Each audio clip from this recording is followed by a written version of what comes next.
Existe uma idade, um momento ideal para fazer uma cirurgia na face? Como ter mais segurança do resultado? E será que a recuperação é complicada? Bom, quem vai responder a todas essas perguntas e muitas outras é o Dr. André Auerswald. Tudo bem, Dr. André? Tudo bem. Como é uma cirurgia facial, um lifting?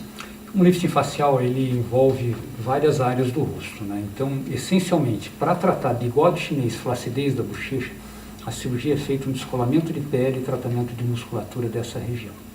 Para tratar os olhos, nós sempre levamos em consideração a sobrancelha junto. Então, porque se cai um pouquinho a sobrancelha, sobra mais pele na pálpebra. Então, a gente faz um pouquinho de elevação da sobrancelha, deixa o olhar mais jovial e tira daí, provavelmente, um pouquinho de pele da pálpebra e as bolsinhas de gordura. E o pescoço, que eu considero talvez a parte mais nobre da cirurgia de face, porque ali é onde você consegue rejuvenescer mais sem alterar as características da pessoa. Quanto mais bonito o contorno do pescoço, mais leve, mais suave o resultado. Você não precisa puxar, você deixa o resultado bonito sem fazer esforço. Essa aparência de cansaço que a idade traz, isso se resolve? Que é aqui na parte de baixo dos olhos, não é propriamente só a olheira, mas aquele olhar cansado. Se resolve. Se resolve com a cirurgia, né? Lógico, você tem que adequar, lógico, a necessidade que aquela pessoa tem, se é só bolsa, se é flacidez de pele, se é a redução da flacidez, se é aumento da flacidez da bochecha. Você adequando tudo isso, você consegue trazer ao paciente, resgatar muito daquela jovialidade que a pessoa tinha sem trazer alterações.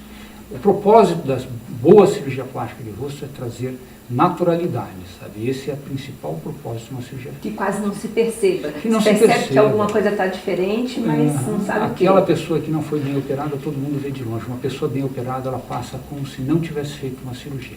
Apenas transmite sensação de suavidade, de bem-estar. Como é feita essa cirurgia no pescoço? Voltando a essa questão que eu achei interessante. Então, a cirurgia do pescoço, nós consideramos a parte mais nobre da cirurgia do rejuvenescimento. Não que as outras não sejam importantes, mas é onde você consegue obter mais rejuvenescimento sem fazer muito esforço de tração. Então, o pescoço, se você avalia ele em ângulo de 90 graus, você tem um pescoço. Se você abaixa o pescoço, você vai ver que muda completamente. Você pega um paciente jovenzinho, né, e faz ele baixar o pescoço, você vai ver que o pescoço ainda continua com aquela área bem definida. Numa pessoa envelhecida, todas as estruturas caem. Então, o que fazer com essas estruturas?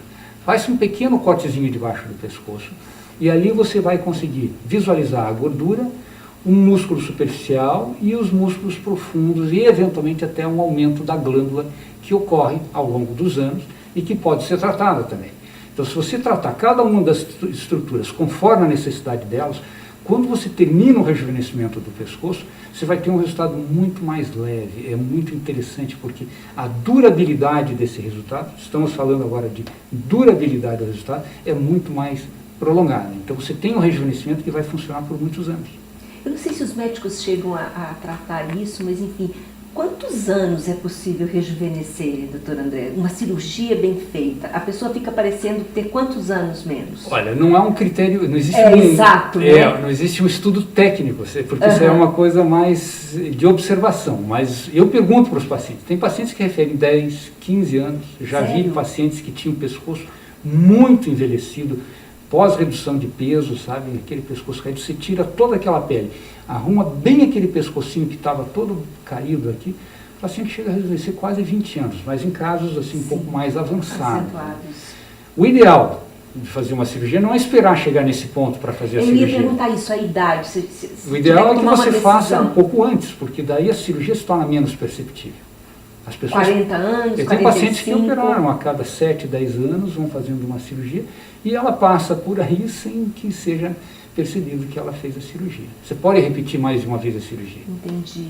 Vamos falar um pouquinho mais sobre os cortes. Por exemplo, o senhor falou do cortezinho aqui, atrás da orelha, depois fica quase imperceptível. Quase imperceptível, né? Nós procuramos fazer sempre a frente do pé do cabelo para evitar que o cabelo saia, que você perca o cabelo. Então, um pequeno cortezinho que vai aqui em volta da orelha, que fica muito bem alinhado com as linhas que já existem naturais aqui, e atrás da orelha que entra dentro do cabelo, que também é muito pouco perceptível, né? O que fica, na verdade, é a aparência da pessoa. Ninguém vai ficar olhando esses detalhes. Quem vai olhar se você foi bem operada ou não foi bem operada. Então é esse que é, vamos dizer assim, o ponto mais crítico da cirurgia, é tratar bem o que precisa ser tratado. O medo de qualquer paciente é de não ficar bem, de não ficar com uma boa aparência. Na verdade, seria a pior das consequências, claro, né? A não ser caso de uma vítima fatal, enfim. Por que há tantas pessoas que fazem cirurgias que ficam com resultado mal sucedido, embora tenham feito, teoricamente, com profissionais caros? Enfim, a gente vê muito isso com artistas, por exemplo. Isso acontece, muitas vezes a especialização daquele profissional muitas vezes não é focado dentro dessa área, ou até eventualmente não é uma especialidade daquele profissional, né? Buscar sempre cirurgiões plásticos realmente com boa formação para poder obter um resultado mais seguro.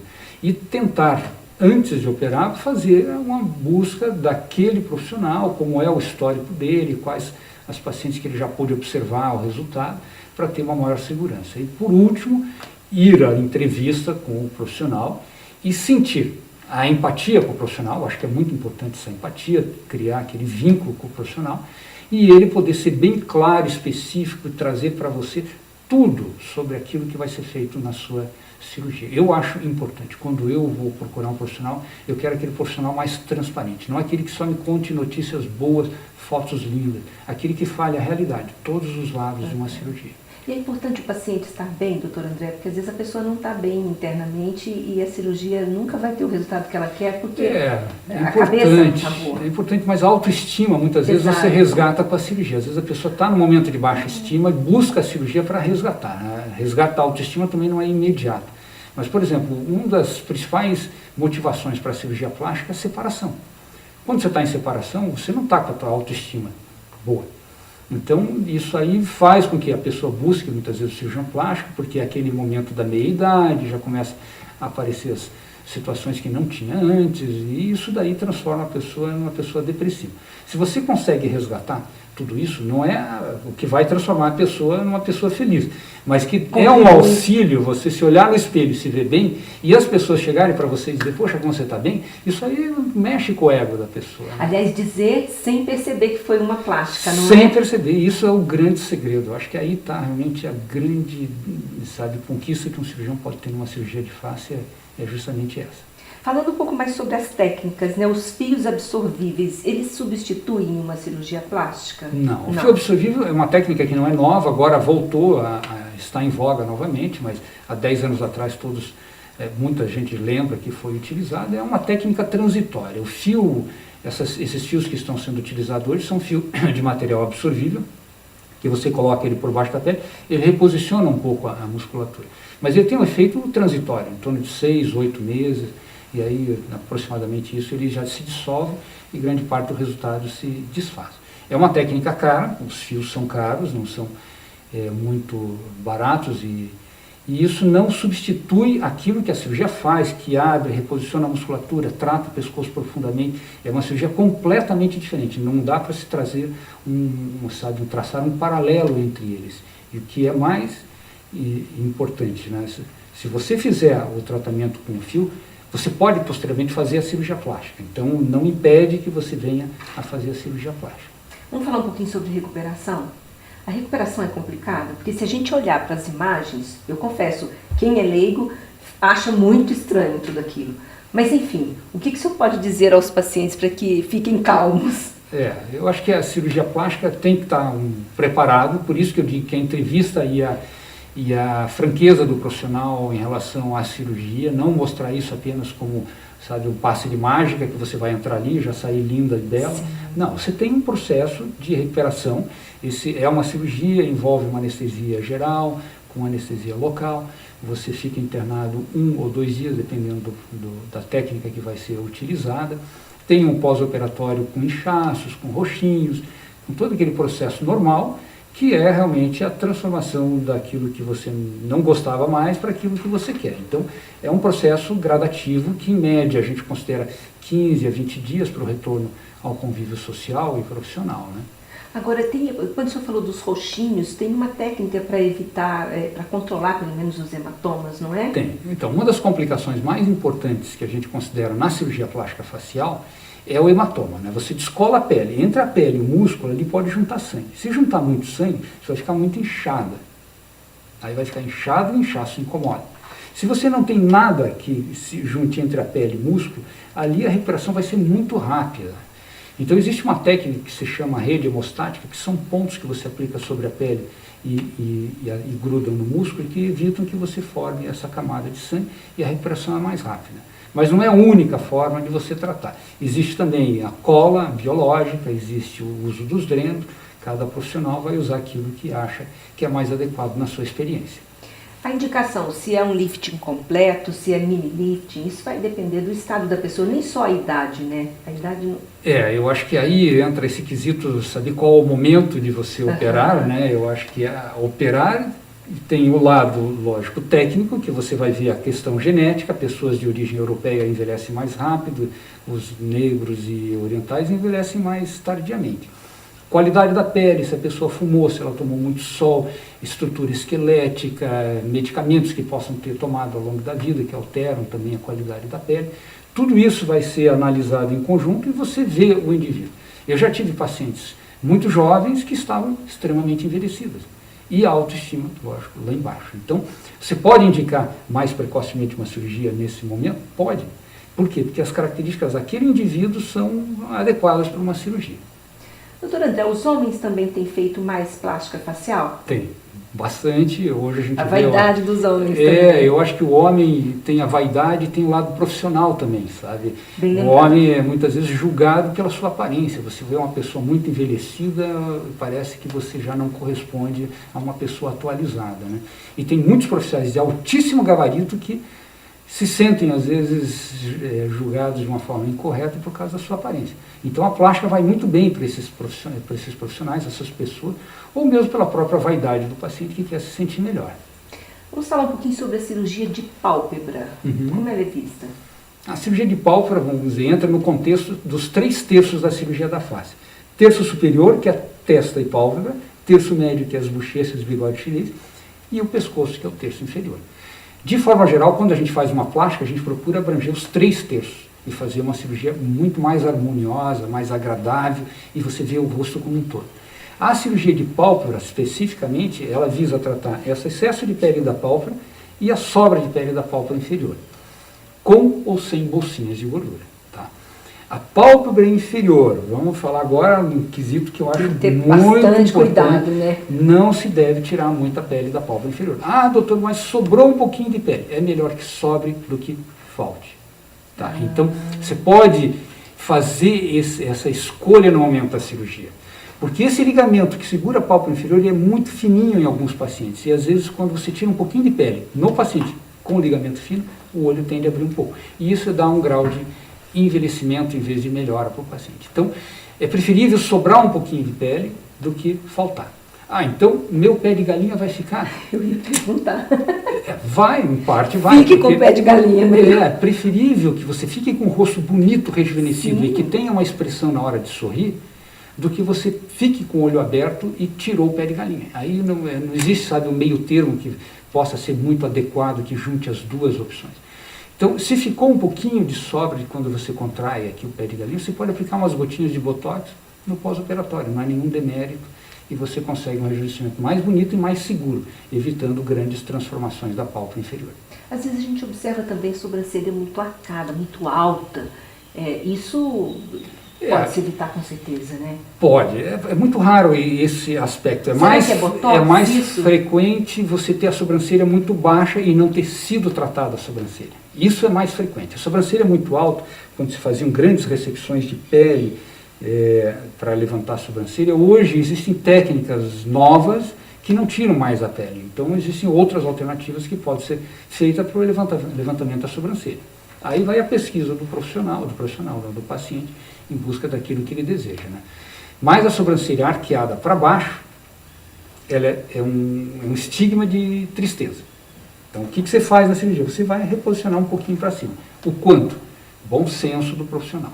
Tá? Não tirar, não levantar muito e nem muito pouco. Então é aquele meio termo que deixa a pessoa bonita. Complicações podem ocorrer nesse tipo de cirurgia? Tem. Toda a cirurgia plástica tem complicações. Eu acredito que a cirurgia de face ela seja muito delicada nesse sentido, porque a área é exposta. Se você tem uma complicação na mama, só vai saber quem você quer que saiba. Numa cirurgia de rosto, todos vão saber.